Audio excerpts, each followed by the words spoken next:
Hi అండి, good morning. Welcome back to ఎంజడా బాగా ఛానల్కి. సో ఈరోజు చెప్పుకునే పాఠం చాలా ఇంపార్టెంట్. ఈ దా ఈ ఈ పాఠం గురించి, అందులో ఉన్న మ్యాటర్ గురించి అసలు లేకుండా ప్రశ్న పత్రమే ఉండదండి.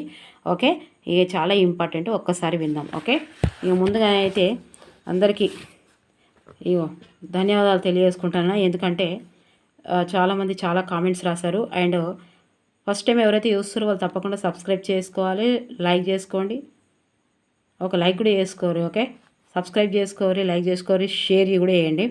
ఎందుకంటే మనం 1వ తరగతి నుంచి ఇంటర్మీడియట్ మొదటి సంవత్సరం తెలుగు నవోదయం 1వ తరగతి నుంచి ఇప్పుడు ఇంటర్ ఫస్ట్ ఇయర్ గద్య భాగం అయిపోయింది మొత్తము. ఇది పద్య భాగము 2వ పాఠంకి వచ్చాము. ఇలాగే అకాడమిక్ బుక్ చూపిస్తూ, టెక్స్ట్ బుక్ చూపిస్తూ ఇలా వచ్చిన విధానంలో ఎక్స్ప్లెయిన్ చేశాను. తప్పకుండా మీకు ఉపయోగపడుతుంది. ఎవరైతే టెక్స్ట్ బుక్ లేకుండా, అకాడమిక్ బుక్స్ లేకుండా ఉన్నవాళ్ళు ఇలా చూసి చాలా ఉపయోగపడుతున్నారు అని అందరూ కామెంట్స్ రాస్తుంటూనే నాకు తెలుస్తుంది. మీరు కూడా ఒక్కసారి ఇంకెవరైనా చేసుకొని వాళ్ళు ఉంటే దయచేసి చేసుకోండి. ఓకేనా? ఇంకా చాలామంది కొన్ని కామెంట్స్ చదువుదాం. ఓకే, ఎవరు? కృష్ణకుమారి మేడం, ఇది చూడండి, పిల్లలకి చూపెట్టండి మేడం. ఏంటిది మేడం? కృష్ణకుమారి మేడం, ఇదిగోండి ఇక్కడ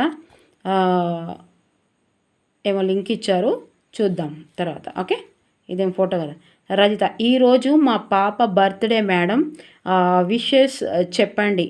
పేరు చందన. హాయ్ చందన, హవ్ యూ నానా? బాగున్నావా? గాడ్ బ్లెస్ యూ కన్నా. నువ్వు ఆయు ఆరోగ్యాలతో, సుఖశాంతులతో, కుటుంబ పరంగా బాగుండాలని మనస్ఫూర్తిగా ఆ దేవుణ్ణి కోరుకుంటున్నానా. Hi, happy birthday to you. Happy birthday to you అని నేను ఎవరికి చెప్పలేదండి. ఎందుకంటే హ్యాపీ బర్త్డే కంటే పిల్లలు ఆరోగ్యంగా ఉండాలని థ్యాంక్స్ చెప్పుకుంటాను నేను దేవుడికి ఈరోజు వరకు పిల్లలు బాగున్నారు, నేను బాగున్నాను అని థ్యాంక్స్ చెప్పుకోవాలి. గాడ్కి థ్యాంక్స్ చెప్పుకోవాలి. ఓకే, చాలా చాలా చాలా చాలా హ్యాపీగా ఉన్నాను. నేను బర్త్డే విషెస్ చెప్పినందుకు. నువ్వు హ్యాపీగా ఉండాలి నాన్న. God bless you. నీ ఫ్యూచర్ బ్రైట్గా ఉండాలి. అమ్మ నాన్నల పేరు, వంశం పేరు, తాతయ్య, అమ్మమ్మ, నానమ్మ, తాతయ్య అందరి పేరున అందరి ఆశీర్వాదాలు నీతో ఉండాలి. నువ్వు కూడా అలాగే ఉండాలి అని, నీ పెంపకం కూడా అలా రావాలని మనస్ఫూర్తిగా దేవుడికి నచ్చినట్టు, సమాజానికి నచ్చినట్టు, కుటుంబానికి నచ్చినట్టు నువ్వు ఉండాలని, నువ్వు పెరగాలని నేను మనస్ఫూర్తిగా దేవుణ్ణి కోరుకుంటున్నాను. మనం అంతే కదా కోరుకుంటాం, అంతే మనకేం కావాలో మన పిల్లల ద్వారా అంతే కోరుకుంటాం. నేను కూడా కోరుకుంటున్నా. హ్యాపీ బర్త్డే టు యూ నాన్న. Once again God bless you నాన్న. ఆయు ఆరోగ్యాలతో బాగా ఉండాలని కోరుకుంటున్నా. ఓకే, చూపెట్టండి మేడం. హ్యాపీగా పార్టీలు చేసే కంటే తన పేరు మీద, అంటే నా సొంత అభిప్రాయం. ఇప్పుడు మా అన్నయ్య పిల్లల బర్త్డేలు అంటే నేనేం కేకులు అవి ఏం కట్ చేయనండి. వాళ్ళకు తెలిసేలా నువ్వు ఫస్ట్ దేవుడికి థ్యాంక్స్ చెప్పాలి. ఎందుకంటే బాగున్నావు కాబట్టి. నెక్స్ట్ టైం మనకు నచ్చింది మన స్తోమతని బట్టి ఏదో ఒకటి చేయాలనేది. ఓకే, అలా మీ స్తోమతను బట్టి మీరు చేసుకోవచ్చు మేడం. పిల్లలతోనే చేపియాలి, అది పబ్లిసిటీ అయినా సరే. ఎందుకంటే నా కోసం మా పిల్లలు ఇలా చేసేది అని ఇంకనే మళ్ళీ మా ముచ్చట్లు స్టార్ట్ చేసింది మేడం అని అనుకోకండి. నేను చేస్తున్నాను కాబట్టి అలా మీ ఇష్టం. ఓకేనా? ఎందుకంటే మనం బర్త్డేలు చేసుకొని మనం బాగా వండుకొని మనం తినడమే కాకుండా పిల్లలకి ఇస్తే అది ఆశీర్వాదం అనేది కోట్లు పెట్టినా ఆశీర్వాదం దొరకదండి. జస్ట్ మన వంశంలో కూడా ఎవరైనా ఉన్నా కానీ ఏదైనా వాళ్ళ పేరు మీద, పిల్లల పేరు మీద ఇలా హ్యాపీగా ఉండేటట్టు, ఏదైనా పనికి వచ్చేటట్టు. ఓకేనా? Okay madam, thank you so much. ఇంత మంచి విష్ చెప్పండి మేడం అని చెప్పినందుకు. ఓకే, తర్వాత హరితారెడ్డి గారు, మీ మాటలు సోది అస్సలు కాదు, ఇంకా వినాలి అనిపిస్తుంది మేడం. అయ్యో thank you madam, thank you so much. భయపడ్డాక మస్తు సేపు మాట్లాడాగా వాళ్ళ. Okay, Rajitha garu, thank you madam, thank you so much అండి, థ్యాంక్ యూ సో మచ్ రాసినందుకు. ఇదెవరు? సవీనా గారు, పేపర్ చూడని వాళ్ళకైతే చాలా use madam, thank you so much. Shine India, అవునండి చాలామంది చెప్పారు, చాలామంది చెప్తున్నారు కూడా. Thank you so much Savina garu. Okay, ఇలాగే చూస్తూ ఉండండి, ఇలాగే కామెంట్స్ రాస్తూ ఉండండి. Good afternoon madam. రజిత గారు, గుడ్ ఆఫ్టర్నూన్ అండి. తిన్నారా? ఎస్ తిన్నానండి, దేవుడి దయ వల్ల. ఓకే, ఈ వీడియో మార్నింగ్ చేస్తున్నారు కదా? ఎస్ మేడం, వాయిస్తో గుర్తుపట్టారా? Okay, thank you so much madam. తిన్నాను, మీరందరు తిన్నారా? వేలకు తిని వేలకు పడుకోండి. ఓకే, ఇక్కడ ఎవరు రెహనా మేడం కదా, గుడ్ మార్నింగ్. ఇది ఓకే ఏపీకి. ఓకే, ఇది చదివాం కదా. తర్వాత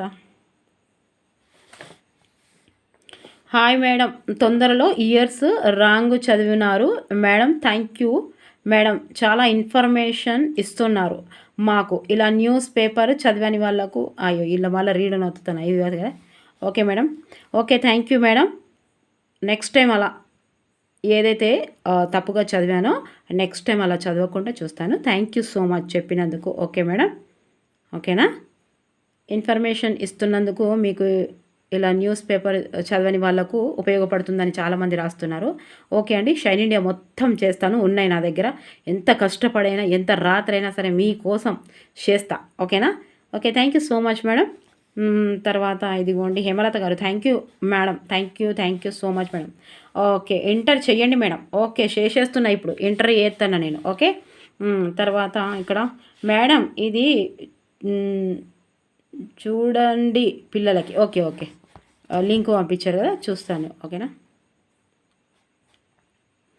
ఇది మొత్తము ఇలా న్యూస్ పేపరు చదివని వాళ్లకు చాలా యూజ్ అవుతుంది ma'am. Thank you so much madam. ఓకేనండి, ఓకే సవీనా గారు, థ్యాంక్ యూ సో మచ్. మీరు చెప్పింది కూడా ఇంకొకసారి కాకుండా చూస్తాను. Thank you so much. ఓకేనా? ఇక ఇంకేమున్నాయో ఇక్కడ నేను ఇప్పుడు వచ్చినాయి ఆడ స్క్రీన్ షాట్ తీసుకున్నవి, ఇంకేమేమి ఉన్నాయో చూసి రీసెంట్లీగా వచ్చిన కామెంట్సే అక్కడ ముందు కనిపిస్తాయి కాబట్టి అదే స్క్రీన్ షాట్ తీసేస్తే ఆ ఫోటో వస్తుంది. ఓకేనా? ఓకే, ఇంకా అందరూ రాసిన వాళ్ళకి పేరున నా మనస్ఫూర్తిగా ధన్యవాదాలండి. వీళ్ళు ఏం చెప్తున్నారంటే తొందరగా ఈ వింటరు. ఈ రెండో పాఠం వచ్చింది, 3, 4, 5, 6 పాఠాలే ఉన్నాయి. 6 పాఠాలు చెప్పేస్తే కథం మనది. ఏంటిది? ఉపవాచకం ఉంటుంది అంతే. ఉపవాచకం కూడా ఇంట్లోనే ఉంది కదా. సో అందుకే ఇది ఇంటర్ చేసేయండి మేడం తొందరగా అని చెప్తున్నారు. ఓకేనండి, ఉపవాచకం అయితే ఇంకా వెరీ వెరీ ఇంపార్టెంట్. వ్యాకరణాలు అయితే మనకు అట్లా తెలుసు. ఇదిగోండి గొల్లమల్లవ బిచ్చగాడు ఇదైతే. ఓకే, ఇది తొందరగా చెప్పుకుందాం. ఓకే, ముందుగా తెలంగాణ తెలుగు పదాలు ఉర్దూ మూలాలు. తెలంగాణ తెలుగు పదాలు ఉర్దూ మూలాలు రెండో పాఠం. డాక్టర్ సామల సదాశివ. మనం సామల సదాశివ గురించి తెలుసుకున్నాము. సదా యాది ఉంచుకోవాలి అని గుర్తుకున్నారు. కానీ ఆయన ఎక్కువ ఇప్పుడు ఇంటర్కి వచ్చాం కాబట్టి ఎక్కువ ఇన్ఫర్మేషన్ వస్తుంది. పేపర్ 1 వాళ్ళు కూడా దయచేసి మీరు ఒక్కసారి ఇట్లా చూడండి. ఇప్పుడు సామల సదాశివ మనకు అక్కడ ఉన్నాడు కాబట్టి ఎక్కడ వరకు 8th వరకు ఉన్నాడు, 10th వరకు ఉన్నారు కాబట్టి మీరు ఇక ఇంటర్ కూడా ఇన్ఫర్మేషన్ రాసుకోవాలబ్బా. చాలా టైం ఉంది, ఇప్పుడు ఇంకా నోటిఫికేషన్ రాలేదు కాబట్టి మీరు పాయింట్ టు పాయింట్ రాసుకొని చదువుకోవచ్చు. ఓకేనా? అందరు చదవాలి ఖచ్చితంగా. తర్వాత సామల సదాశివ శాంబశివ శతకం రాసిండబ్బా, గుర్తుపెట్టుకోవాలి. సామల శాంబ సదా సాంబారు తాగుతా అని గుర్తుపెట్టుకోవాలి. లేకపోతే సామల సదా సాంబ అరే ఓ సాంబా అని ఉంది కదా పాట. సాంబా అనగానే సామల శతకం. ఏ శతకం? సామల శతకం. సామల సదాశివ సదా సాంబారు అని అట్లా అనుకోవచ్చు. సామల అనగానే సాంబ. ఓకే, సేమియాల సాంబార్ పోసుకోవాలన్నట్టు గుర్తు ఏదో శతకం మాత్రం ఇదే, సామల సాంబ. అరే ఓ సాంబా అరే ఓ అట్లా ఏదో ఒకటి గుర్తుపెట్టుకోండి. ఓకే, విభిన్న భాషా సంస్కృతుల కళావారధి సామల సదాశివ ఉమ్మడి ఆదిలాబాద్ జిల్లా దహగా మండలం తెనుగుపల్లెలో 11 మే 1928 జన్మించారు. ఒకటి చెప్పిందా ఏనో? ఓకే సరే. సామల చిన్నమ్మ నాగయ్యలు ఇతని తల్లిదండ్రులు. చిన్నమ్మనట, వీళ్ళ అమ్మ పేరు ఏం పేరు? చిన్నమ్మ. ఎవరి పేరు? సామల పేరు. సామల వాళ్ళ అమ్మ పేరు, సదాశివ వాళ్ళ అమ్మ పేరు చిన్నమ్మ. నాగయ్యలు తల్లిదండ్రులు. ఉన్నత విద్యాభ్యాసము పూర్తి చేసి ఉపాధ్యాయ వృత్తిలో ప్రవేశించి జూనియర్ కళాశాల ప్రిన్సిపాల్గా పదవి విరమణ చేశారు. సంస్కృతం, హిందీ, ఉర్దూ, ఆంగ్లం, ఫార్సీ, మరాఠీ, తెలుగు భాషల్లో పాండిత్యం సంపాదించారు. మనకు ఒక 2 భాషలు నేర్చుకోవడానికే తల ప్రాణం తోకకొత్తంది అంతే కదా. మనకి ఇంట్లోనేమో తెలుగొచ్చు, ఇంకోటి మనకు హిందీ కూడా చాలామందికి దాదాపుగా ఇంటి పక్కకున్న ఇంటి ముందు ఉన్న ఎవరైనా ఎంత ఒక్కరి ఫ్రెండ్ ఉన్నా అది వచ్చేస్తుంది. ఇంగ్లీష్ అయితే ఇక అటో ఇటో బట్లరో ఇంత ఏమంటారు బటరో సల్లనో చారో ఏదో ఒకటి ఇంగ్లీష్ వస్తుంది. ఇక మనకి ఎన్ని నేర్చుకున్నది చూడు, మనకు ఒక నేర్చుకోవడానికే మనకు సాలు అవుతుంది ఇంకా అన్ని ఫెసిలిటీస్ ఉన్నాక. సంస్కృతం, హిందీ, ఉర్దూ, ఆంగ్లము, ఫార్సీ, మరాఠీ తెలుగు భాషల్లో పాండిత్యం సంపాదించారు. తన 21వ ఏట ప్రభాతం అనే లఘు కావ్యం రాశారు. వెరీ వెరీ ఇంపార్టెంట్ అండి ఇది. తన సామల సదా ఓ ఏమోంది కదా పాట. 21వ సంవత్సరము ప్రభాతము. స్టార్టింగ్ ఏమవుతుంది అబ్బా, ప్రభాతమే వస్తుంది కదా, అదేమో వస్తుంది కదా ప్రభాతం, అది వస్తుంది కాబట్టి ఫస్ట్ ఆయన రాసింది సామల సదాశివ రాసింది ఏంటిది, ప్రభాతం అని గుర్తుపెట్టుకోరు. అట్లా అదేంటిది చిన్నది లఘు కావ్యం రాశాడు. సాంబశివ శతకం, నిరీక్షణం, అంబపాలి, సర్వస్వాధనం ఇవి ఇవ్వలేదు చూడండి మనకు అక్కడ. ఓకే, ఎక్కడ ఇవ్వలేదు మనకు, అక్కడ స్కూల్ బుక్స్లో ఇవ్వలేదు మనకి. ఏమి ఇచ్చిండు అక్కడ, యాది అనేది, అంజద్ రూబాయిలు, స్వరలయలు, కేంద్ర సాహిత్య అకాడమీ లభించింది. అప్పుడు మొత్తం దాన్ని ట్రిక్స్తో చెప్పాను నేను. మరి ఇక్కడ ఏం చెప్పాలంటే ఇగో మీకు 2 ట్రిక్కులు చెప్తా, ఒకటి గుర్తుపెట్టుకోరు, ఇవి కొత్తవి వచ్చినాయి కాబట్టి. సర్వసాధారణంగా సర్వం అంబలి కావాలని కావాలని నిరీక్ష చెందుతుండు అని గుర్తుపెట్టుకోవాలి. సాంబశివ ఇగో సర్వము అంబలి సాంబశివకు కావాలని నిరీక్షణం చేస్తున్నాడని గుర్తుపెట్టుకోండి. లేదు అంటే అంబపాలి సర్వం సాంబశివ శతకం కోసము, సర్వసాధారణంగా అంబపాలి సాంబశివ శతకం కోసం నిరీక్షిస్తుంది. అంబపాలి సాంబశివ శతకం కోసము నిరీక్షణ చెందుతుంది.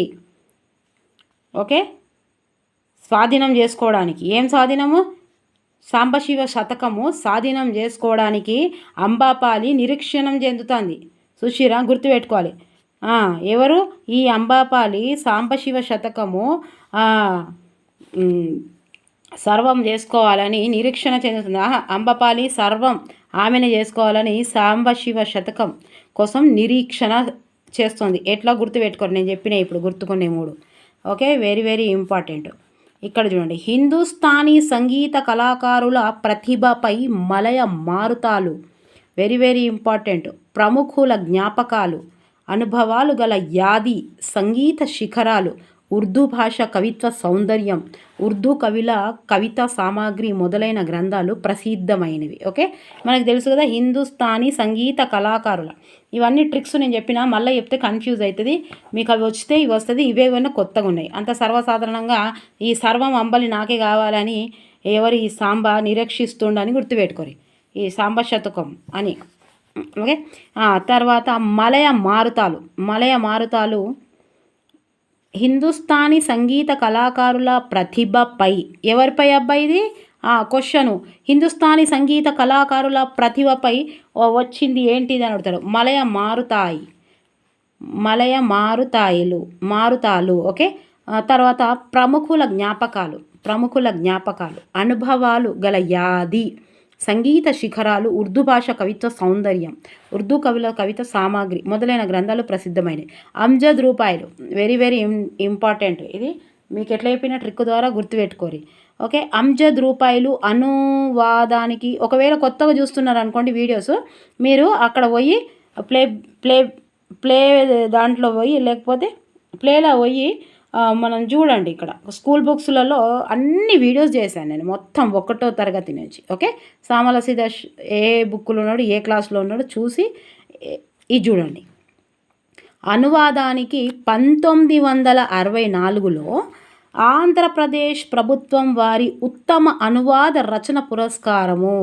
దేనికి? అంజద్ రూపాయలు అనువాదానికి ఇది అనువాదం 1964 ఆంధ్రప్రదేశ్ ఆంధ్రప్రదేశ్ ప్రభుత్వం. ఇక మీరు మళ్ళీ కన్ఫ్యూజ్ కావద్దు ఆడొస్తే ఎగ్జామ్లో. అంజద్ రూపాయలు అనువాదము 1964 ఆంధ్రప్రదేశ్ ప్రభుత్వం వారి ఉత్తమ అనువాద రచన పురస్కారము. అనువాదం కాబట్టి ఉత్తమ ఆంధ్రప్రదేశ్ అని గుర్తుపెట్టుకోవాలి. అంజద్ రూపాయలు ఆంధ్రప్రదేశ్, అంజద్ ఆంధ్రప్రదేశ్ అంజద్. ఓకే, గట్ల గుర్తుపెట్టుకోండి. అంతే, ఆంధ్రప్రదేశ్ అంజద్ అని. స్వరలయలు గ్రంథానికి 2011లో కేంద్ర సాహిత్య అకాడమీ అవార్డు లభించింది. ఇది కూడా చాలా చాలా చాలా ఇంపార్టెంట్. దేనికబ్బా? స్వరలయలు, స్వర్ణకమలము, ఇంకా చాలామందికి స్వర మీద ఉన్నాయి. మరి ఈయనదే స్వరలయలు గ్రంథానికి 2011 కేంద్ర సాహిత్య అకాడమీ, కేంద్ర సాహిత్యం, దానికేమో ఆంధ్రప్రదేశ్. అంజద్ రూపాయలు ఆంధ్రప్రదేశ్ గుర్తుంటుంది అబ్బా. అంజద్ రూపాయలు ఆంధ్రప్రదేశ్, కన్ఫ్యూజ్ కావద్దు. స్వరలయలు కేంద్రానికి వినబడాలను స్వరం దిత్తే అని గుర్తుపెట్టుకోవాలి. అదే ఉంది కదా, స్వరరాగ గంగా ప్రవాహమే, ఏమో ఉంది, అది రాదు నాకు. అప్పుడు కూడా అదే పాట పాడినవాడు. అంగాత్మయోగాన సంయోగమే,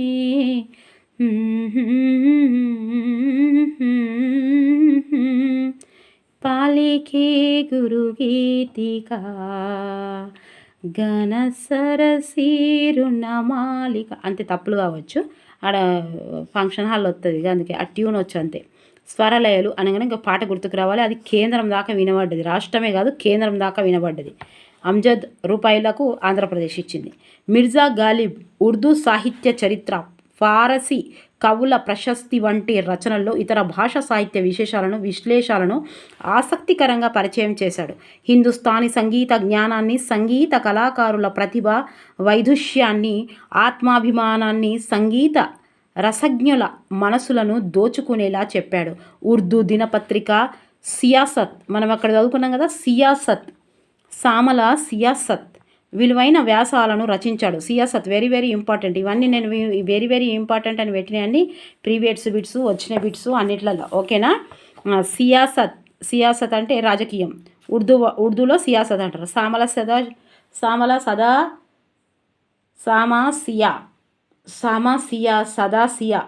సదాసియత్ అని గుర్తుపెట్టుకోరు, ఏదో ఒకటి. ఓకే, సా విలువైన వ్యాసాలను రచించాడు. కాకతీయ తెలుగు విశ్వవిద్యాలయాలు గౌరవ డాక్టరేట్తో సత్కరించాయి.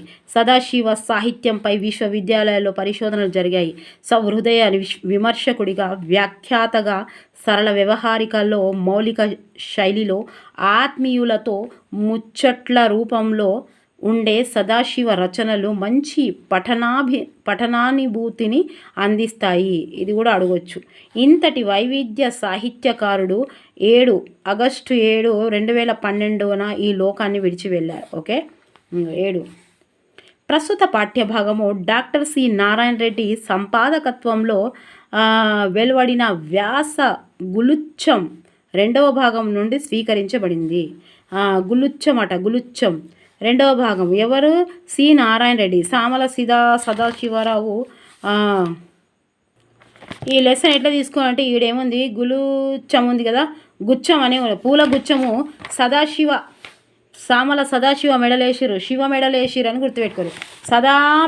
సదాశివ మెడల ఏముంటుంది, గుచ్చం ఉంటుంది అని గుర్తుపెట్టుకోరు. ఆ గుచ్చం రాసింది ఎవరు? డాక్టర్ సి నారాయణ రెడ్డి, గుర్తుపెట్టుకోవాలి. ఓకే, పాఠ్యభాగం ఏంటిది? ఆంధ్రప్రదేశ్కు చెందిన దక్షిణ కోస్తా, ఉత్తరాంధ్ర, రాయలసీమ, తెలంగాణ ప్రజలు మాట్లాడుకునే భాష తెలుగు. గ్రాంధిక రూపంలో ఉన్నప్పుడు ఈ 4 ప్రాంతాలు ఒకే భాష విధంగా ఉంటుంది. కానీ వ్యవహారికమైనప్పుడు 4 ప్రాంతాల భాష వేరువేరుగా ఉంటుంది. తెలంగాణ ప్రాంతం భాష మిగతా 3 ప్రాంతాల భాష కంటే మరీ భిన్నంగా ఉంటుంది. అందుకే కారణము తెలంగాణ ప్రాంతపు తెలుగులో ఎందుకు అట్లుంటాయంటే, ఇప్పుడు 4 ఈడేమంటున్నాడు అంటే, గ్రాంధిక రూపంలో ఉన్నప్పుడేమో 4 ఒకటేలాగా ఉంటాయి. అన్నీ అంతే తెలుగు భాష లెక్క ఉంటుంది. కానీ వ్యవహారికంగా అయినప్పుడు, అంటే రోజువారీగా ఏదైతే మాట్లాడుతున్నామో మనం అందరము ఏమండి అని వాళ్ళు పిలుస్తారు. ఏంటిది ఉన్నావా, అగో ఇగో గివ్వే పిలుస్తారు. ఇవన్నీ నేను చూస్తా కదా, ఉష్ ఉష్ అనియా. యాండి వాళ్ళు ఉన్నోళ్ళైనా లేనోళ్ళైనా, ఏడున్నా పెద్ద బిల్డింగ్లో చిన్న బిల్డింగ్లో ఏడున్నా యాండి మా వారు అండి అదండి అని పిలుస్తారు కదా. ఇక మన దాంట్లో ఉష్ ఉన్నావా, ఏడా, ఏమని పిలుస్తారో కామెంట్ రాదు. ఉష్ జర బోర్ రావద్దని, అంతే. ఉష్ మస్తు ఉన్నావా, ఇగో మస్తు మంది ఈడ ఏమండి అంటే చూసినావు ఎంత స్టైల్కి వచ్చింది అని. ఇగో మా ఇంటి దగ్గర ఉంది పాపము, మా ఇంటి సైడ్ ఉన్నది ఈడ మేడము, ఊరు మేడమే, కానీ ఈడ మంచిగా మస్తు బిల్డింగ్ కట్టిరు, సూపర్ ఉన్నది. రోజు నీళ్ళు పడుతుంది, నవ్వకుర్రి నీళ్ళు పడుతుంది. ఏమండి అని పిలుస్తుంది. అయితే అవి ఎవరి ఇష్టం వాళ్ళది, పిలవద్దా, పిలుచుకోవాలి కదా. అయితే ఇప్పుడు ఆమె సర్పంచ్ అయింది అన్నట్టు. సర్పంచ్ అయిందంటే ఈమె సర్పంచ్ అని వేసిరు, వాళ్ళు ఆయన్నే అన్నీ చూసుకుంటాడు. ఏమండి ఇట్రా ఎన్నిసార్లు చెప్పాలి నీకు అనగానే ఎంత నవ్వొచ్చి పాడవుతుంది అంటే మీకు నవ్వుతే నవ్వుర్రు, కానీ ఇక పెద్దగా ఉన్నది లేసని ముచ్చట్లు పెడితే కానీ కొంచెం బోర్ రావద్దని అంతే. ఇక ఏమున్నదంటే పైపు బయట పైపు వస్తుంది, ట్యాబ్ వచ్చినప్పుడు వర్రుతుంది. మేడం ఏమండి అంటది, ఎన్నిసార్లు చెప్పాలి నీకు బయటికి రమ్మంటే, ఈయనవాడ చెవులలో ఏం రాలేసుకున్నావు అంటది. ఏమండి అంటే మీరు అని పలకాలి, ఏమండి మీరు వచ్చారా అని పలకాలి, దానికి దీనికి సూట్ అవుతుంది. ఏమండి ఎన్నిసార్లని చెవులలో రాలుబడే అట, ఏమండి అని అలవాటు చేసుకున్నది. ఇక నవ్వినాం మేమే ఊకున్నాము.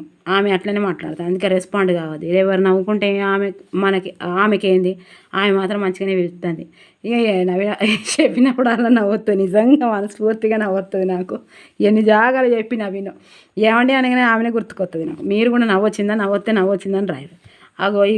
అగో ఉషు ఉన్నావా, ఏం చేస్తాను గివ్వే, లేకపోతే ఏమో అట్లా నవ్వొస్తుంది నాకు. సారి తీయదు, ఇదే పెద్దగా ఉన్నది రేస్తాను. ఇక ఆవు ముచ్చట్టు పెద్దగా అయితే టక్కన అయిపోయింది అనుకోండి, ఛార్జింగ్ అయిపోయిందో ఏదో స్టోరేజ్ అయిపోయిందో అని అనుకోవాలి. అది చెప్పిన కానీ నేనే బాయ్ టాటా ఖతం అని చెప్పలేదనుకోండి, నేను ఇక అందులో చెప్పకపోతే నేను ఏం చేయాలన్నట్టు, అరే మేడం నెక్స్ట్ వీడియోలో చేస్తుందని గుర్తుపెట్టుకోవాలి. ఇంత ఉన్నా సరే చేస్తా. ఓకే, తెలంగాణ ప్రాంతం. తర్వాత ఇక్కడ ఏముంది అని అంటే వేరువేరుగా ఉంటుంది, 4 ప్రాంతాల భాష వేరువేరుగా ఉంటుంది. తెలంగాణ ప్రాంతం భాష మిగతా 3 ప్రాంతాల కంటే మరీ భిన్నంగా ఉంటుంది. ఇక్కడ తెలంగాణ గురించి ఇచ్చిండు, అందుకు కారణం తెలంగాణ ప్రాంతపు తెలుగులో ఉర్దూ, హిందీ, మరాఠీ పదాలు అధికంగా కలిసి ఉండడమే. ఎందుకు కలిస్తాయంటే మనకు మొఘలులు మన దేశాన్ని పరిపాలించారు చాలా రోజులు కాబట్టి, మొహమ్మదీయులు పరిపాలించారు కాబట్టి ఉర్దూ వర్డ్స్ వస్తాయంట. ఓకే, ఇక ముందుగా క్వశ్చన్ ఎట్లా ఇస్తాడు అంటే ఇక గిడ క్వశ్చన్ ఉంటుంది అన్నట్టు. ఉర్దూ, హిందీ, మరాఠీ పదాలు అధికంగా కలిసి ఉండడమే ఇక్కడ ఉంటుంది, అందుకు కారణం తెలంగాణ ప్రాంతపు తెలుగులో భిన్నంగా ఉంటుంది. ఎందుకు అని అంటే ఏమేమి కలుస్తాయి అంటే అట్లాగో చెప్పాలి. తర్వాత ఉర్దూ ఒక ప్రత్యేక భాష కాదు, ఉత్తరాన అనేక ప్రాకృత అపభ్రంశ భాషల శబ్దాలతో ఫారసీ, అరబ్బీ, తుర్కీ శబ్దాలు కలిసి కలగంగా ఏర్పడింది. పూలగంగలా ఏర్పడిన భాష ఉర్దూ. అంటే ఆ ఉర్దూ తెలుగులో కలిసింది. మరి ఉర్దూ కూడా ప్యూర్ ఉర్దూ కాదు, అది అన్ని ఏం కలిసిన ఫార్సీ, అరబ్బీ, తుర్కీ శబ్దాలు కలిసి ఇట్లా కలగల గంపలాగా ఏర్పడిన భాష ఉర్దూ అని. ఉర్దూ భాష పదం అంటే అది ఉత్తరాదికి చెందిన ఏ ప్రాకృత భాషా పదమో, ఫార్సీ పదమో, అరబ్బీ పదమో, తుర్కీ పదమో కావచ్చు. ఓకేనా, ఇప్పుడు ఉర్దూ పదాలలోకి వెళ్ళి ఇది ఏ పదమైనా కావచ్చు. అయితే ఇది ప్రాకృత అపభ్రంశ అంటే ఏంటిది, అపభ్రంశ అనగానే ఫార్సీ, అరబ్బీ, తుర్కీ శబ్దాలనే ప్రాకృత అపభ్రంశ అని అంటారు. ఓకే, ఈ శబ్దాలతో ఉర్దూ వచ్చింది. ఇందాక క్లారిటీ ఉంది కదా. తర్వాత 14వ శతాబ్దంలో మన దేశంలోనే రూపుదిద్దుకున్న ఉర్దూ భాషకు ఉర్దూ అనే పేరు 18వ శతాబ్దంలో కలిగింది. ఇక్కడ కన్ఫ్యూజ్ కావద్దు, ఇక్కడ ఏం అడిగాడు ఆయన అంటే 14వ శతాబ్దిలో. ఇక్కడ చిన్న ఉన్నది ఇక్కడ, కానీ ఎగ్జామ్లు ఇస్తాడు. ఎందుకంటే మనం 14, 18 దీనికంటే 4 ఇవన్నీ సరసంగా. ఇక చూడు 14, 18 14వ శతాబ్దిలో మన దేశంలో రూపుదిద్దుకున్న ఉర్దూ భాషకు, రూపుదిద్దుకున్నది ఎప్పుడు 14లో దిద్దుకున్నది. ఉర్దూ అనే పేరు మాత్రం 18వ శతాబ్దంలో కలిగింది. 18 పేరు 18 గట్లా గుర్తాడు. 14 ఇది కూడా బాగొస్తుంది వద్దురి. పేరు 18. అంతవరకు ఆ భాషను హిందూయి జబానే హిందుస్థాన్ అనే పేర్లతో వ్యవహరించేవాళ్ళు. ఇది ప్రీవియస్ బిట్టు. ఉర్దూ యొక్క ముందు పేరు ఏమిటి, ఉర్దూ భాషకు ముందు పేర్లు ఏంటి ఉండే, హిందూయి జబానే హిందుస్థాన్. జబాన్ అంటే ఏంది, టంగ్. ఓకే, దాన్ని జుబానే హిందుస్థాన్, హిందూ, హిందూయి అనే పేర్లతో వ్యవహరించే వాళ్ళు. Okay, very very very important ఇందులో, అందుకే మెల్లగా చదువుతున్నాను నేను, కొంచెం లేట్ అయినా సరే. దక్కన్ ప్రాంతంలో ముస్లింలు రాజ్యాలు ఏర్పడిన తర్వాత పాలకులకు ప్రజలకు వారధిగా ఒక భాష ఏర్పడవలసి వచ్చింది. ఆ భాషను దక్కని ఉర్దూ అన్నారు. ఉత్తరాది నుంచి కొందరు సూఫీ యోగులు, చాలామంది సైనికులు, కొందరు సైనిక అధికారులు, కొందరు వృత్తి పని వల్ల, కొందరు వర్తక వ్యాపారం చేసే వాళ్ళ గుల్బర్గా ప్రాంతాలలో స్థిరపడ్డారు. దక్కని భాష ఏర్పడడానికి కారణం ఉత్తరాది నుండి వచ్చిన వాళ్ళ కలగాపులగం భాష. ఈ ప్రాంతపు భాషల్లో శబ్దాలతో కలిసిపోయి ఏర్పడిన భాషనే దక్కని భాష. ఈ భాష మహారాష్ట్ర ప్రాంతంలోని తెలుగు ప్రాంతంలో ఏర్పడింది. ఎక్కడ ఏర్పడిందబ్బా? మహారాష్ట్రలో. ఇక ఇప్పుడు క్వశ్చన్స్ ఏమి ఇస్తాడు మనకు? అధికంగా ఏ భాషకు తెలంగాణ భాషలకు లోన్ అయ్యింది అని ఒకవేళ క్వశ్చన్ ఇస్తే సంస్కృతం అని రాయాలి. మరి సంస్కృతం ఇవ్వకుండా కానీ తెలంగాణ తెలుగు భాష దేనిలోన ఎక్కువ లోనైంది, దేనిలోనైంది ఎక్కువగా అని అడిగినప్పుడు ఆప్షన్లో సంస్కృతం లేకపోతే ఉర్దూ అని పెట్టాలి. ఉర్దూ కంటే ఎక్కువ సంస్కృతం అయింది. కానీ క్వశ్చన్ ఇచ్చినప్పుడు సంస్కృతం ఉర్దూ రెండు ఇవ్వడు. ఒకవేళ ఇస్తే సంస్కృతమే రాయాలి. సంస్కృతం లేకపోతేనే ఉర్దూ అని రాయాలి. మొన్న ఎట్లా ఇచ్చారు? ఉక్త లేఖనం ఒకటి, ఇంకొకటి ఏదైనా ఇచ్చారు కదా, దృశ్య లేఖనం. రెండు ఉక్త లేఖనం లేనప్పుడు అది రాయాలని. గద్య విభాగము సుధం. ఉత్తరాదిన రూపుదిద్దుకున్న ఉర్దూ భాషకు సరైన పేరు ఖరారు కాకముందే, సాహిత్య రచనలు జరగకముందే దక్కని భాషలో సాహిత్య నిర్మాణం ప్రారంభమైంది. దక్కని భాష పదాలు ఇక్కడి తెలుగు భాషలో కలిసిపోయి నాయి. తర్వాత నిజాం కాలంలో ఉత్తరాది విద్వాంసులు, ఉద్యోగులు ఇక్కడికి వచ్చినందువలన ఇక్కడి తెలుగులో ఉత్తరాది ఉర్దూ పదాలు కూడా కలిశాయి. నిజాం పాలకుల కాలంలో విద్యాలయాలన్నింటిలోనూ, అంటే ప్రాథమిక స్థాయి నుంచి, కనిపిస్తుందా మీకు మొత్తం? ఇది కనిపించాలి. ప్రాథమిక స్థాయి నుండి విశ్వవిద్యాలయ స్థాయి వరకు విద్యాబోధన ఉర్దూ మాధ్యమంలో జరిగినందున ఇక్కడి భాషలో ఉర్దూ పదాలు విరివిరిగానే చేరిపోయినాయి. చూసిరా, మనకి ఇక్కడ ఏమిస్తాడంటే ఫస్ట్ కింద ఇక లైన్లు ఇస్తాడు. అందుకే అందుకే కలిసినాయి ఉర్దూ పదాలు. ఎందుకు కలిసినాయి? ప్రాథమిక స్థాయి నుంచి విశ్వవిద్యాలయ స్థాయి వరకు విద్యాబోధనలో ఉర్దూ మాధ్యమం ఉన్నది కాబట్టే అన్నీ మనం కలుపుగంపలాగా అయినాయి అన్నట్టు. అదిగాక తెలంగాణ జిల్లాల ఉత్తరాన చాలా భాగము, పశ్చిమాన మహారాష్ట్ర ప్రాంతం ఉన్నందువలన ఇక్కడి తెలుగులో మరాఠీ పదాలు కూడా కలిసాయి. బోర్డర్ ఎక్కడ ఉంటే అక్కడ అట్లనే కలుస్తాయి. ఓకే, ఎందుకంటే మనది ఇక్కడ అధికంగా తెలంగాణ జిల్లాల ఉత్తరాన చాలా భాగము, పశ్చిమాన మహారాష్ట్ర ప్రాంతం ఉన్నందువల్ల, పశ్చిమంగా ఉంది కదా మహారాష్ట్రం, అక్కడ ఉన్నందువల్ల ఇక్కడ తెలుగులో మరాఠీ పదాలు కూడా చాలా కలిసాయి. మహారాష్ట్రలో మరాఠీ మాట్లాడతారు కాబట్టి బార్డర్ ఇప్పుడు కూడా చాలా బార్డర్లలో కూడా అవి ఇవి కలుస్తాయి. మహారాష్ట్ర ఉన్నందున కలిసాయి. కొంత కర్ణాటక భాగం కూడా పశ్చిమాన ఉన్నందున కొన్ని కన్నడ పదాలు ఇక్కడి తెలుగులో కలిశాయి. తెలుగులో కలిసిన ఇన్ని రకాల భాషలను పేరున కాకుండా అన్య భాష పదాలంటే సౌకర్యంగా ఉంటుంది. నేను ఇప్పుడు చెప్పబోయేది తెలంగాణ తెలుగు పదాలు, అన్య భాషల మూలాలు. అయితే అన్య భాషలు 4-5 భాషల పదాలు తనలో కలుపుకున్న ఉర్దూ భాష పదాలే అధికంగా ఉన్నాయి. కనుక తెలంగాణ తెలుగు పదాలు, ఉర్దూ మూలాలు అనే శీర్షిక నిర్ణయిస్తే సరిపోతుందనుకుంటాను. చూసారా, ఇక్కడ అన్నీ ఇటు తెలంగాణ ఉంది, అటు మహారాష్ట్ర ఉంది, ఇటు కర్ణాటక ఉంది కాబట్టి ఇక్కడ అవ్వొచ్చినాయి. ఇక్కడ ఏ రాష్ట్రంలో మాట్లాడే భాష పదాలు ఇక్కడ తెలంగాణలో వచ్చినాయి, మనవి కూడా అక్కడ కలుస్తాయి. వాళ్ళు కూడా బుక్కులకి ఇట్లనే రాసుకుంటారు, అంతే కదా. ఓకే, ఉర్దూ మూలాలు అనే శీర్షిక వచ్చింది. ఒక భాష పదాన్ని మరొక భాష స్వీకరించటం కొత్త కాదు. అనేక భాషలు మాట్లాడే ప్రజలు ఒక చోట కలిసిమెలిసి ఉండవలసి వచ్చినప్పుడు భాషల ప్రాధానం సహజమే. ఒక భాష పదాలను ఇంకొక భాష స్వీకరించేటప్పుడు కొన్ని సందర్భాలలో ఏదేని ఒక విభక్తి ప్రత్యయం చేరి ఆ పదాన్ని యథాతథంగా స్వీకరించుట జరుగుతుంది. లేదా ఒక అక్షరం చేర్చి, ఎక్కడ ఒక ప్రత్యయం చేర్చి ఇది కూడా ఇక అడగొచ్చు. ప్రత్యయం చేర్చి లేదా ఒక అక్షరం చేర్చి లేదా ఒక అక్షరాన్ని తొలగించి లేదా అక్షరాన్ని మార్చి స్వీకరించడం జరుగుతుంది. తీసన్న వేయాలి, కల్పన్న కలపాలి, ఇంకా వేరే అక్షరాన్ని వేయాలి. ఇట్లా స్వీకరించిన భాష తాను స్వీకరించిన పదాల మూలార్థాన్నే గ్రహిస్తోంది. కొన్ని సందర్భాలలో స్వీకరించిన భాష తాను స్వీకరించిన పదానికి మూలాల్లోని అర్థంతో కాక వేరే అర్థంతో గ్రహిస్తోంది. క్వశ్చన్: తెలుగు భాషపై దేని ప్రభావం ఉంది? సంస్కృతం. Very very important. ఓకే, ఇక్కడ నేను ఏం చెప్తున్నా అంటే ఇక్కడ తెలుగు మీదనే సంస్కృత భాష ప్రభావం అధికంగా ఉంది. అక్కడ చెప్పాను కదా నేను. ఓకే, అది ఇక్కడ భారతీయ భాషల మీదనే కాక ఆర్య భాషలైనా మీకు నిజంగా అసలు మీరు నోట్స్ రాసుకోలేదంటే ఇగో ఇక్కడ ఇక్కడ పక్కకు ఉంటుంది, ఇగో ఇక్కడ ఉంటుంది, ఇగో ఇక్కడ ఉంటుంది, ఇగో ఇక్కడ ఉంటాయి, ఇక్కడ ఉంటాయి. ఇవన్నీ రాసుకోండి, మీరు రాసుకోవాలి.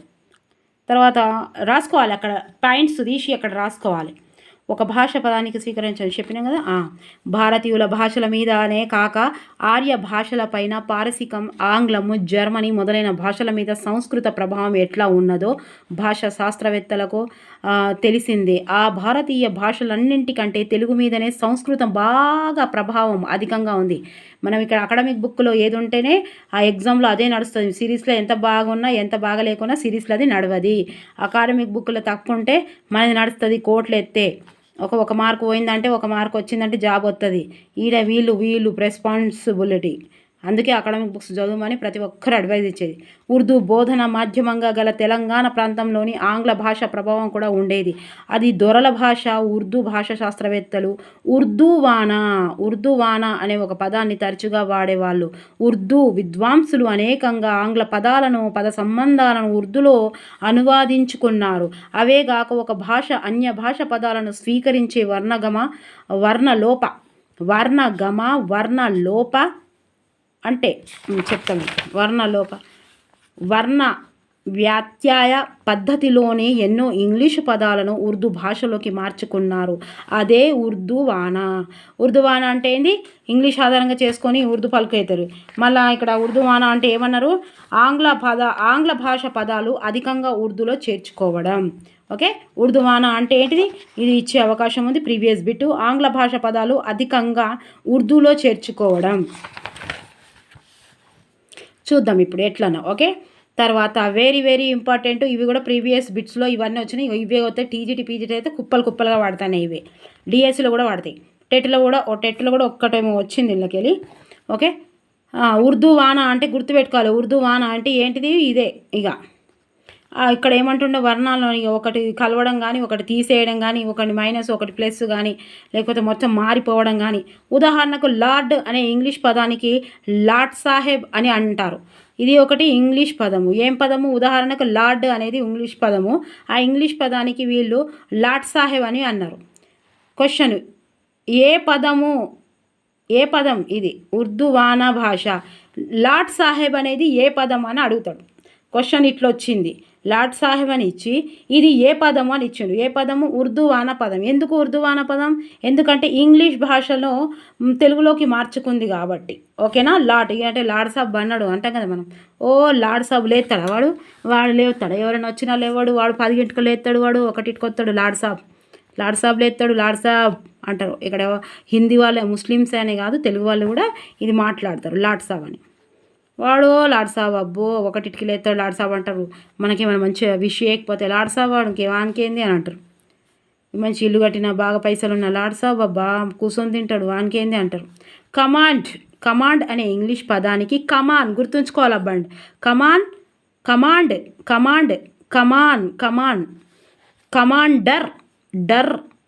కమాండ్ ఇడ డర్ అనే ఇంగ్లీష్ పదానికి కమాందర్ అని గుర్తుపెట్టుకోవాలి. కమాందర్ ఇచ్చినప్పుడు ఇవి రెండు ఇస్తాడు మీరు.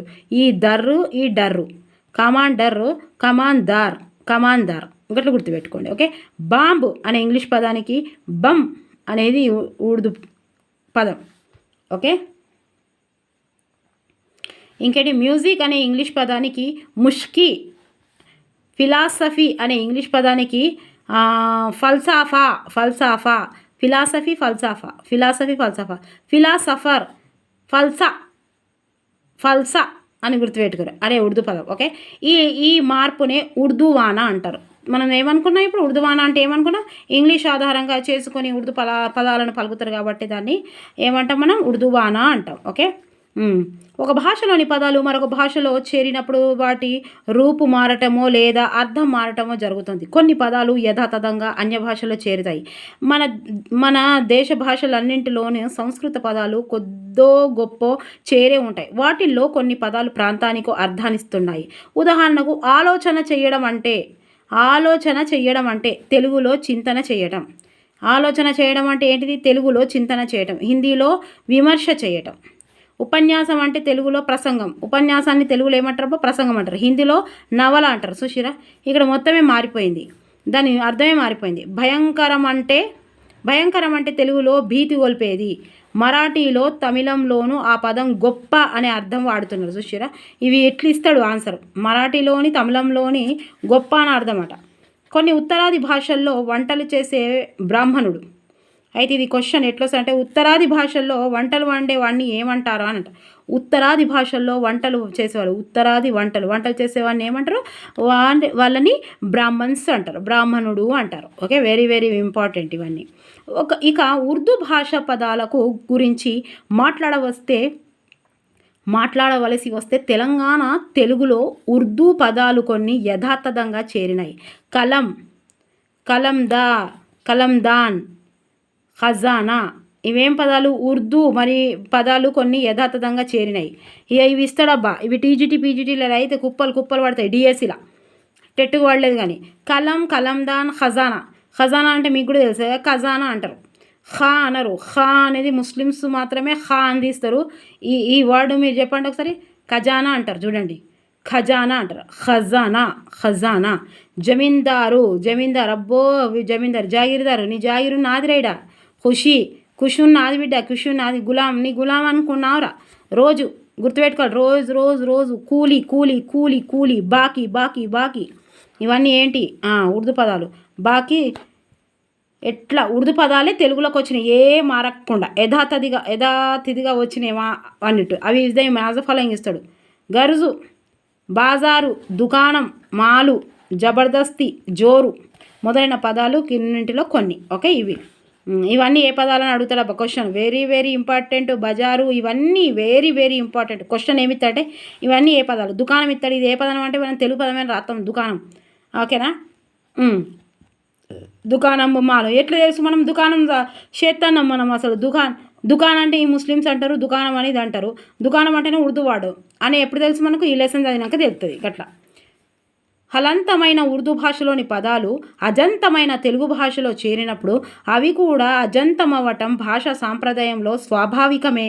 కాబట్టి ఉర్దూ భాష పదాలు యథాతథంగా తెలుగులో చేరి అనటం సరి అయిన మాట కాదు. హలంతాలు అజంతాలై చేరినాయి. కలము అయ్యింది. జమీందారు అయ్యింది.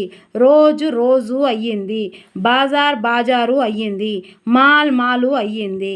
ఇట్లాగే వర్షం వచ్చింది కదా, ఆ లైట్కి ఒకటే పురుగులు వస్తున్నాయి. ఏమో లోపల పోయినట్టు అనిపించింది, పోలేదు కానీ. ఓకే, బాజారు అయ్యింది. మాలు అయ్యింది. ఇట్లాగే ఇతర పదాలు ఉన్నాయి. ఉర్దూ పదాలు హల్లుతో అంతమవుతాయి. ఉర్దూ పదాలు దేంతో అవుతాయి అబ్బా, హల్లుతో అంతమవుతాయి. తెలుగు పదాలు అచ్చుతో అంతమవుతాయి. హల్లుతో అంతమయ్యే ఉర్దూ పదాలు తెలుగులో చేరితే అవి కూడా అజంతాగానే మారుతాయి అని అర్థం. ఓకే, ఏంటిది ఇక్కడ, హల్లుతో అంతమయ్యే ఉర్దూ పదాలు తెలుగులో చేరితే అవి కూడా అజంతంగానే మారుతాయి అని అర్థం. ఉర్దూ పూర్వనామం ఏమో రచన గద్య భాగం. ఉర్దూలో నుంచి తెలుగులో చేరినప్పుడు రూపు మార్చుకునే పదాలు కొన్ని. ఉదాహరణకు బాకీ అనే ఉర్దూ పదం తెలుగులో బాకీ అయ్యింది. నగద్ అనే ఉర్దూ పదం తెలుగులో నగదు అయ్యింది. సుషిరా, ఇట్లా ఉర్దూ నామాలు, ఉర్దూ పూర్వనామాలు అని అడుగుతాడు. ఇక ఉధార్ అనే ఉర్దూ పదం తెలుగులో ఉద్దెర అయ్యింది. సోబత్ అనే ఉర్దూ పదం సోపతి అయ్యింది. సోపతి మంచోళ్ళ సోపతి పట్టాలి ఎప్పుడు. మనకంటే ఎక్కువ స్టాండర్డ్ అంటే ఉన్నోళ్ళు కాదు, తెలుగులో. అంటే ఇప్పుడు మనం 11 గంటలకు లేస్తాం కదా, అందుకంటే ఒక 5 గంటలకు లేచేటోడిని సోబతే పట్టాలి. నువ్వు 11 గంటలకు లేచేటోడివి 1కి లేచేటోడిని సోబతి పట్టినామనుకో, ఇక ఆయనతో పోతాం మనం. అందుకే మనకంటే మంచున్నోళ్ళతోటే సోపతి పట్టాలి. తెలుస్తుంది మనకు మంచోళ్ళు ఎట్లా అంటే క్యారెక్టర్ ఏం కాకున్నా కూడా మంచోళ్ళు చెడ్డలు అంటే ఇక 5కి లేస్తాడు, కరెక్ట్గా సెల్ఫ్ డిసిప్లిన్ ఉంటుంది మంచిగా. మస్జిద్ అనే ఉర్దూ పదం తెలుగులో మసీద్ అయ్యింది. సందూక్ అనే ఉర్దూ పదం తెలుగులో సందూకగా అయ్యింది. ఇవన్నీ ఇచ్చి ఇవి ఇస్తాడు. ఇవి ఇచ్చి దీనికి ఉర్దూ పూర్వనామాలు అడుగుతాడు. ఇక వీటికి పూర్వనామాలు అని అడుగుతాడు. కుర్చీ, గిలాఫ్, గలీబు, గిలాఫ్ అంటే దానికి తొడిగేది. జుర్మానా అనే ఉర్దూ పదము జుల్మానా అయ్యింది. నక్స్ అనే ఉర్దూ పదం తెలుగులో నగిషి అయ్యింది. అబ్రు అనే ఉర్దూ పదం తెలుగులో అబోరు అయ్యింది. ఫలా అనే ఉర్దూ పదం ఫలానా, బలానా. ఫలా అంటే అక్కడ ఆయనే అన్నట్టు. ఫలానా ఫలానా పిల్లగాడు ఏమన్నాడు, ఫలానా అమ్మాయి ఫలానా అబ్బాయి అని. ఓకే. ప్యాకేజ్ అనే ఉర్దూ పదము తెలుగులో పాజేబు అనే ఉర్దూ పదానికి తెలుగులో పాంజేబులు అని అర్థం. తప్పకుండా బిట్టు అని రాసుకున్నాను ఇప్పుడు చెప్పినప్పుడు. అక్కడ పాజేబు చరణానికి అలంకారమైనది అని ఉర్దూ భావం కాగా పాంజేబు చరణ భూభాషం. పాంజేబు చరణానికి అలంకారమైంది అని ఉర్దూ భావం కాగా పాంజేబు చరణ భూషణంగా తెలుగులో అర్థాన్ని ఇస్తుంది. భూషణంగా అని రూపు మార్చుకునే పదాలలో ఇవి కొన్ని. రూపం కూడా మొత్తం మార్చుకుంది అన్నట్టు. కొన్ని ఉర్దూ పదాలు తెలుగులో చేరి రూపాన్నే కాక అర్థాన్ని కూడా మార్చుకున్నాయి. ముదాం అనే ఫారసీ పదానికి ఎల్లప్పుడూ అనే అర్థం ఉన్నది. అదే తెలుగులో ముద్దాముగా మారి ప్రత్యేకించి ఇక్కడ ఏంటిది ఎల్లప్పుడూ ప్రత్యేకించి మొత్తం మారిపోయిందని అర్థం ఇస్తుంది. మెజువాని అంటే తెలుగులో పాట కచేరి. ఇవన్నీ చూడాలి, వెరీ వెరీ ఇంపార్టెంట్. మీరు ఇంకోసారి చదవాలి ఏంటిది వీడియో. మూల భాషలో ఆ పదం మెజవాని అనే అర్థంలో అతిథి సత్కారము. మూజువాని ఓటు అంటే కూడా ముహజుబాని అనే ఉర్దూ పదానికి వికృత ఉర్దూలో నోటితో అని అర్థం. సుషిరా గలాబా అనే పదము టెట్టిలో ఇచ్చిండు అబ్బా గిదే. మెజ్వాని అనేది ఒకసారి టెట్టిలు ఇచ్చిండు. ఇది ఫస్ట్లోనే సెకండ్ ఎప్పుడో. గలాబా అనే పదము గల్ఫా నుండి ఏర్పడింది. మూల భాషల్లో దీనికి ఆధిక్యం అని అర్థము. మనం అల్లరికి వాడుతున్నాము. తగాదా అనే పదము తహాజా అనే పదము నుండి వచ్చింది. మూల భాషలో ఒత్తిడి చెయ్యటమని అర్థం. మనము ఘర్షణకు వాడుతున్నాము. ఖులాసా అనే ఉర్దూ పదము తెలుగులో ఖులాసా అయ్యింది. ఖులాసా ఓకేనా. ఇక్కడ వరకు అయ్యింది. సిరీస్లో చూద్దాం. ఇక్కడ అన్నీ ఏమిచ్చాడో ఇక్కడ ఈయన గురించి ఇచ్చిండి ఇవన్నీ. ఓకే. ఈయనకు స్వరలయలు అనేది కేంద్ర అకాడమిక్ వచ్చింది. కేంద్ర ₹50 ఆంధ్రప్రదేశ్ ప్రభుత్వం ఇచ్చింది. అమ్జద్ గలిబ్. ఓకే. ఇవన్నీ గుర్తుపెట్టుకోవాలి. ఇవేమైనా కలము తెలుగు, జమీందార్ ఉర్దూ, జమీందారు తెలుగు. ఇవన్నీ మనం ఇప్పుడు చదువుకున్నాం. ఉదార్, సహబాత్, మజీద్, సందూక్. ఓకే. ఇవన్నీ బుక్లో ఉన్నాయి.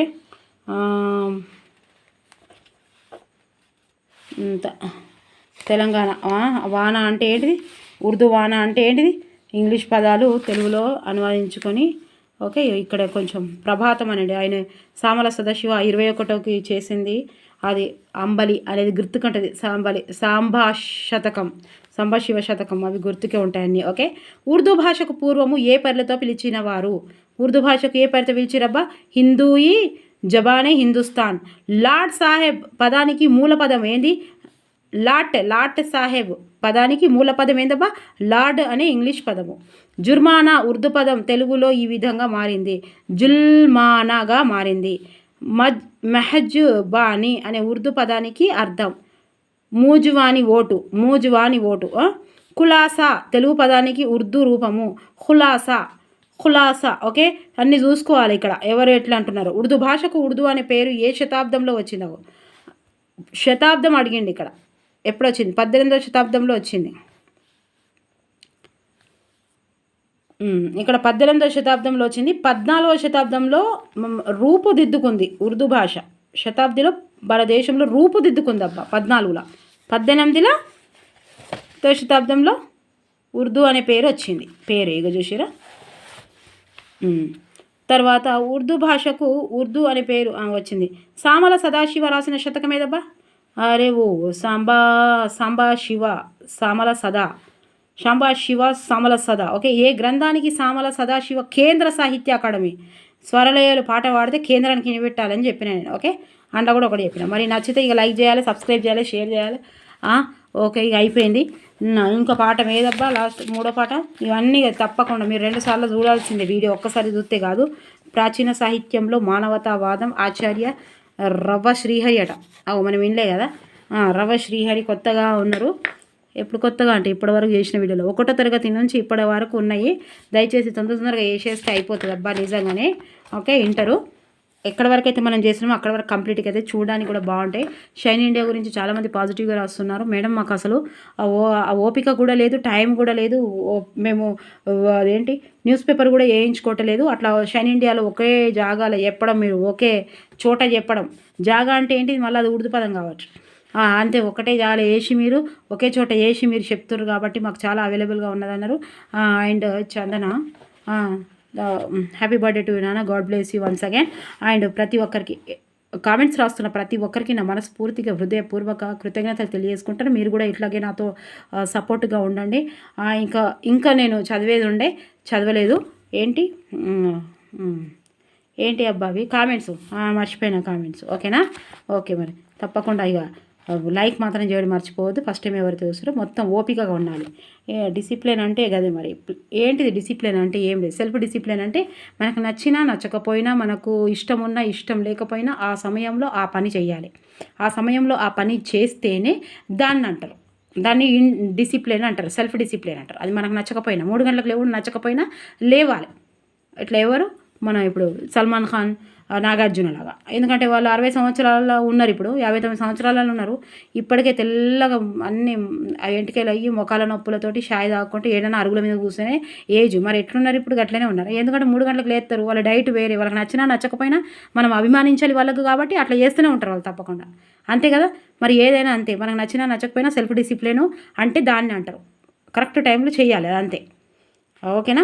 మీరు కూడా తప్పకుండా చేస్తారని నేను మనస్ఫూర్తిగా కోరుకుంటున్నాను. మీరు నచ్చినా నచ్చకపోయినా మొత్తం వినాలి, స్కిప్ చేయకుండా వీడియో. ఈ ఫస్ట్ చెప్పేది ఉండే ముచ్చట, లాస్ట్కి చెప్తే లాస్ట్ వరకు ఉన్న వాళ్ళు వింటారు, వేరే వాళ్ళు వింటారా? ఓకే, చదువుతారు, చెప్తారు, చేయాలి. ఓకేనా? Thank you for watching. Bye. మరి పోతాను నేను. ఇక ఏం వేరేవైతే కాలేదు. వరదొచ్చినా వానొచ్చినా వరదొచ్చినా పోతాను కాబట్టి మళ్ళీ రవ్వ దగ్గర పోదాం. రేపు రవ్వ చేసుకుందాం, ఉప్మా. ఓకేనా? మరి ఇక ప్లీజ్ దయచేసి కామెంట్స్ రాయడం బంద్ చేయకుర్రి. ఓకేనా? మీరు ఒక్క బుక్ ఒక్కసారి కాదు, ఒక్క బుక్ 100 సార్లు చదవాలి, 100 బుక్కులు 100 సార్లు కాదు. ఓకేనా? మీరు తొందరగా సిలబస్ తెచ్చుకొని వాళ్ళు ఉంటే ఎవరైనా సిలబస్ తెచ్చుకుంటేనే వాళ్ళు సీరియస్గా చదువుతున్నట్టు, లేకపోతే వాళ్ళు సీరియస్గా లేరన్నట్టే అర్థం. Okay, bye, take care. నచ్చితే లైక్ చేయాలి, సబ్స్క్రైబ్ చేయాలి, షేర్ చేయాలి. రాత్రి ఎంత అవుతుంది అబ్బా? 1:30 ఏమో అవుతుంది చూసిరా. ఏం చేయాలి మరి చెప్పురి. ఓకే, కొంచెం busy. Thank you for watching. Bye, take care. Just మీ లైక్ కోసం. ఓకే, మీ పానానికి మీకు ఒకటే లైక్ అబ్బా, నా పానానికి అది నా లైఫ్. ఆ లైఫ్ కాదు, యూట్యూబ్ తల్లికి నేను చేసే లక్ష్యానికి అది తోడవుతుంది. మీ ఒక్క కామెంట్, మీ ఒక్క లైక్. ఓకేనా? ఎక్కువ లైకులు వస్తేనంటే ఎక్కువ మందికి పంపిస్తుందట నా వీడియో. ఈ యూట్యూబ్ ఆమె. మళ్ళీ ఆమె మనం యూట్యూబ్లో పనిచేస్తున్నాం కాబట్టి ఆమెకే చెప్పినట్టు వినాలి కదా. జర లైకులు చెయ్యండి. ఓకేనా? చూసినంతసేపు చూసి జర లైకులు వత్తకుండా ఉండకూడదు. ఓకే, యాప్లో ఉన్నట్టున్నాయి, సోషల్ కూడా చాలా ఉన్నాయి. మీకు అందరికీ, మీరు తెలుగు సబ్జెక్టు కాని వాళ్ళకు కూడా తప్పకుండా మీకు షైన్ ఇండియా ఉపయోగపడుతుంది. మీకు విద్యా దృక్పథాలు ఉపయోగపడతాయి. ఓకే, మీకు మెథడ్ కూడా చెప్పే ఉద్దేశం ఉంది. సైన్స్ కూడా చాలామంది చేయమంటున్నారు. బుక్స్ కూడా ఉన్నాయి, మెథడ్ కూడా ఉంది, అన్నీ ఉన్నాయి.